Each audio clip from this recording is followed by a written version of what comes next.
Alhamdulillah pas pertama ke Taiwan itu Mbak Upi dapat majikan yang memang benar-benar menguras tenaga hati dan pikiran. Dapat jobnya itu jaga nenek, ya, jaga nenek sama ada beres-beres kontrakan. Aku pikir kan memang pas beres-beres kontrakan itu nggak seberapa ya, maksud aku cuma 1-2 gitulah, oke. Dan ternyata Bobby juga dipekerjakan ke rumah tetangga ya. Nah, somehow I woke up out in Beverly, fucked up, smelling like that bourbon, and I end up alone. I'm not certain.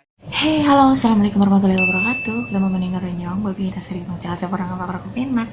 Apa kabar kalian semuanya? Semoga selalu dalam keadaan sehat dan happy tentunya. Amin amin ya robbal alamin. Jadi di video kali ini Bobby kepengen banget berbagi sama kalian semua, khususnya yang belum pernah pergi ke luar negeri atau belum pernah menjadi TKI gitu ya. TKI itu tenaga kerja Indonesia, teman-teman. Nah, di sini Bobby mau berbagi pengalaman ya. Jadi sekaligus memberikan pesan-pesan untuk teman-teman yang mau jadi TKW. Ini duduknya rada susah karena Bobby duduk di kursi kecil ya, karena kalau duduk di sofa ini tripodnya itu terlalu pendek, jadi malah nanti Bobby tuh liatnya ke bawah gitu, jadi susah ya, nggak apa-apa ya. Yang penting inti dari omongannya Bobby aja sih sebenarnya. Aduh, tapi kaki aku sakit, tekuk. Intermezzo.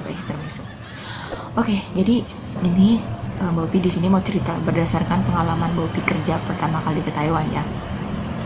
Dulu itu Bobby terbang pertama ke Taiwan itu tahun 2011 akhir, pokoknya bulan Desember, hitung aja tahun 2012 awal gitulah ya, sampai tahun 2014 akhir. Nah, di situ Bobby pas proses mau ke Taiwan itu prosesnya cepet banget teman-teman. Jadi memang nggak kayak sekarang prosesnya itu sedikit ribet, harus cek ini cek itu, pokoknya ada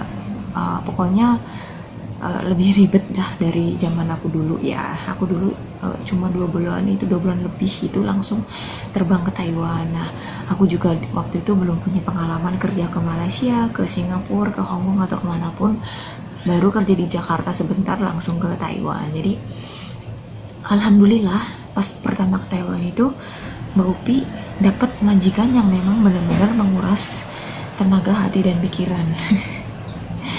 Dari awal itu Mbak Upi dapat jobnya itu jaga nenek, ya, jaga nenek sama ada beres-beres kontrakan. Aku pikir kan memang pas beres-beres kontrakan itu nggak seberapa ya, maksud aku cuma 1-2 gitulah, oke. Dan ternyata Bobby juga dipekerjakan ke rumah tetangga ya. Nah, pas interview di PT itu, mereka itu tanya, kamu mau nggak jaga nenek, ada anjing kecil, kamu takut anjing nggak? Ternyata sampai di Taiwannya itu aku disuruh mandiin anjing kecil itu 4, dan masih nyapu kontrakan, masih ke rumah tetangga, beres-beres gitu ya. Dan di sana Mbak Upi sama sekali nggak ada HP, jadi memang benar-benar dilarang sama majikan. Aku pikir itu awalnya memang cuma sebentar nggak diizinin pakai HP, tapi ternyata selama kerja di sana itu nggak pernah mengizinkan bebas menggunakan HP. Jadi pengalaman itu tuh aku pikir itu aku bagus ya kalau misalkan aku sharing sama kalian, karena jangan sampai lah ada teman-teman aku yang di Indonesia yang mau proses kesini itu mendapatkan majikan yang sama dengan aku ya. Memang benar-benar kalian itu kalau misalkan dapat job dari PT itu, kalian benar-benar harus diperjelas jobnya itu memang beneran jaga nenek atau memang bener jaga kakek gini. Jangan sampai kalau sudah di Taiwan itu kalian dipekerjakan di kebun, di kontrakan. Di Taiwan itu banyak loh yang dipekerjakan di kebun di mana gitu ya. Dan banyak sih majikan Taiwan yang baik juga banyak ya, yang jahat juga banyak ya, pokoknya tergantung nasib sih. Dan kebanyakan biasanya kalau misalkan belum gitu ya, belum ngerti apa-apa, itu biasanya memang nasibnya itu ya emang nggak semua sih, mungkin karena aku yang nasibnya jelek gitu ya, tapi nggak semua di sini TKW itu dapat majikan yang jelek. Ini di sini bukan menakut-nakuti para calon TKW, tapi memang aku di sini kepengen banget berbagi sama kalian biar nggak ada yang bernasib sama kayak aku. Jadi kalian itu perjelas sama pihak PT, sama agensi di Taiwan, dan harus tanyakan bener-bener sama majikan yang interview itu. Jangan sampai udah sampai di Taiwan itu, atau udah sampai di Hong Kong, Singapura, Malaysia itu nggak sesuai job. Jadi sayang waktunya ya, sayang tenaganya gitu ya. Nggak sesuai prosedur, tapi bayarannya itu zonk.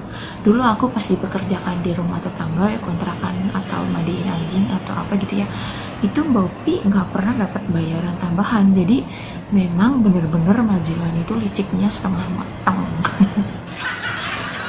Bener-bener itu aduh, sesuatu pengalaman yang emang bener-bener nggak bisa dilupakan ya. Positifnya ya bisa bahasa, bisa kerja gitu ya, karena memang di sana diwajibkan bisa bahasa. Di sana meskipun ada 2 TKW itu kita nggak pernah ngomong bahasa Indonesia.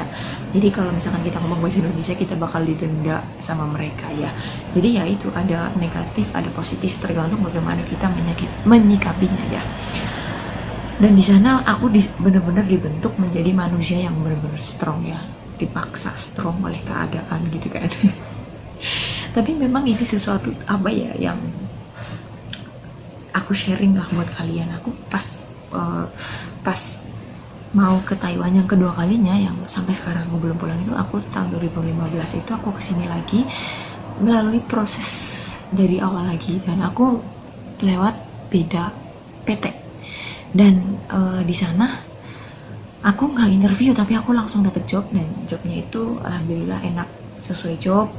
Dan sebelum aku masuk ke rumah majikan aku ngancem sama agensi aku, ini beneran aku jaga nenek ya, kalau misalkan nggak beneran aku hari ini juga aku nggak mau masuk kerja, karena memang aku udah dapet pengalaman dari majikan pertama itu. Aku nggak mau pengalaman buruk aku terulang kembali, dan aku nggak mau merasakan sakit yang berulang kali. Itu waktu itu memang bener-bener sakit banget. Pas aku telepon ke rumah pun itu paling banter itu 3 bulan sekali, 4 bulan sekali, 5 bulan sekali, 6 bulan sekali.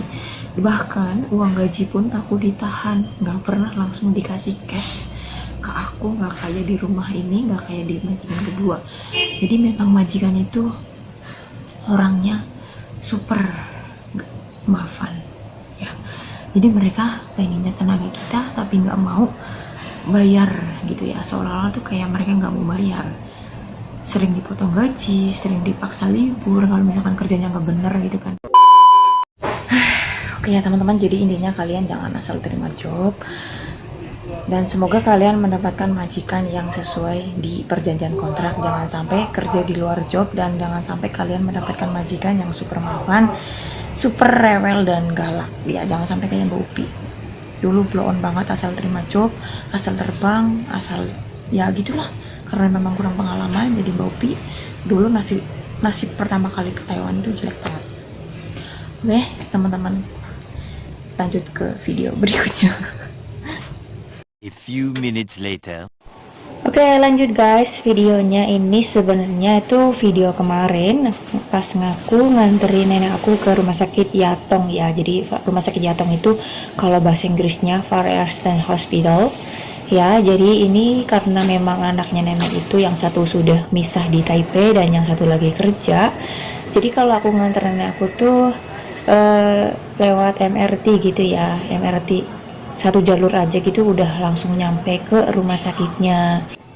Nah pas udah nyampe di rumah sakit tuh bener-bener amazing banget ya guys, karena di depan nenek aku tuh ada mbak-mbak berhijab, dan nenek aku tuh selalu bertanya kenapa sih dia pakai, kenapa kamu enggak gitu kan. Sebenarnya tadi udah ngomong-ngomong tapi ini nggak sempet aku videoin, jadi mungkin aku tadi yang kebohong atau apa, tapi enggak, emang bener nenek aku tuh selalu bertanya kenapa sih orang Indo pakai hijab, dan kenapa aku nggak pakai hijab gitu kan. Aduh susah ngejelasinnya ya guys. Tapi memang karena beda adat, beda agama, jadi nenek selalu bertanya sama aku. Oke, next ini hari berikutnya ya teman-teman, karena memang videonya aku potong-potong ya. Kadang aku tuh sibuk banget jadi nggak sempat ngevlog atau ngedit, balas komen dan lain-lain, jadi harap dimaklumi ya. Dan ini Mbak Upi itu seperti biasa menjalankan rutinitas harian ya. Kalau misalkan kalian kerja itu kerja jaga nenek atau ngeberesin yang lain itu kalau misalkan masih di dalam rumah itu masih wajar ya. Tapi kalau misalkan sampai majikan kalian itu mempekerjakan di luar rumah, membersihkan kontrakan, rumah tetangga, atau yang lainnya, itu sudah sangat tidak wajar ya. Itu termasuk udah pelanggaran, itu mirip banget dengan majikan aku yang pertama itu. Tapi kalau yang kedua dan ketiga ini alhamdulillah, misalkan kerja itu ya di dalam aja gitu ya, jangan nenek dan kerjakan semua, tapi nggak pernah mau dipekerjakan di rumah orang lain. Jadi ini masih di batas normal gitu ya, masih melakukan pekerjaan yang normal-normal gitu ya, pekerjaan rumah biasanya gitulah teman-teman. Jadi buat kalian yang mungkin majikannya itu kurang baik atau jahat gitu ya, kalian bisa lapor ke 1955, itu bebas pulsa, dan di situ kalian bisa pilih ada layanan bahasa Indonesianya. Ya, kalau misalkan kalian di PT itu dapat majikan yang menawarkan, kamu jangan pakai HP ya, kamu nggak boleh libur ya, gini, kalian jangan mau. Biasanya yang model-model begitu itu memang benar-benar kurang baik ya, kurang baik dalam berkomunikasi dengan TKW, dan mereka biasanya itu galak, pelit, dan ya gitu, karena memang ini pengalaman aku pribadi ya.